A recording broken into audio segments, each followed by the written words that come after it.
सोचिए, एक देश टूटा हुआ है, चारों तरफ हिंसा है, लाखों लोग बेघर हैं और उसी समय कुछ लोग बैठकर भारत का भविष्य लिख रहे हैं।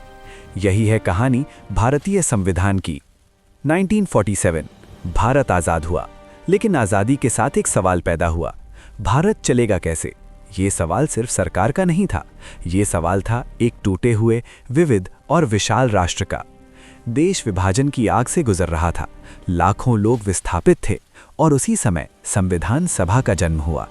ये कोई साधारण सभा नहीं थी, यहाँ आज़ादी के सेनानी थे, कानून के महान विशेषज्ञ थे, समाज सुधारक, महिलाएं, अल्पसंख्यक और दलित प्रतिनिधि थे। संविधान सभा में कुल 389 सदस्य थे और इसकी पहली बैठक 9 दिसंबर 1946 हुई। सभा के अध्यक्ष थे डॉक्टर राजेंद्र प्रसाद और सभा का नेतृत्व कर रहे थे जवाहरलाल नेहरू, सरदार पटेल और मौलाना आज़ाद। संविधान बनाना आसान नहीं था, इसमें लगे 2 साल 11 महीने और 18 दिन, 11 सत्र, 165 दिनों की लगातार बहसें, हर लाइन पर तर्क, हर शब्द पर विचार, हर निर्णय राष्ट्रहित में। बहस हो रही थी, केंद्र मजबूत हो या राज्य, मौलिक अधिकार कितने शक्तिशाली हों, धर्म और राज्य का रिश्ता क्या हो, और आरक्षण, न्याय या विभाजन। लेकिन एक बात खास थी, कोई गाली नहीं, कोई शोर नहीं, सिर्फ तर्क, विवेक और लोकतंत्र। 29 अगस्त 1947 ड्राफ्टिंग कमेटी बनी और जिम्मेदारी सौंपी गई डॉक्टर भीमराव अंबेडकर को।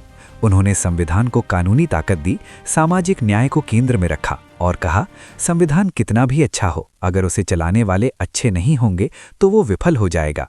वे सिर्फ लेखक नहीं थे, वे संविधान की रीढ़ थे। और पर्दे के पीछे से संविधान में जान फूंक रहे थे संविधान के वास्तुकार BN राव। इन्होंने 60 से अधिक देशों के संविधान का अध्ययन और तैयार किया संविधान का पहला प्रारूप, साथ में रखी न्यायपालिका और संघीय ढांचे की नींव। देश विभाजन, सांप्रदायिक हिंसा, 500 से ज्यादा रियासतों का विलय, गरीबी और अशिक्षा जैसी चुनौतियां सामने थी, लेकिन लक्ष्य एक था, एक भारत, एक संविधान।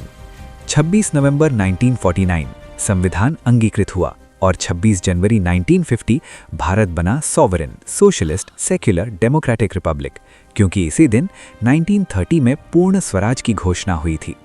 ये संविधान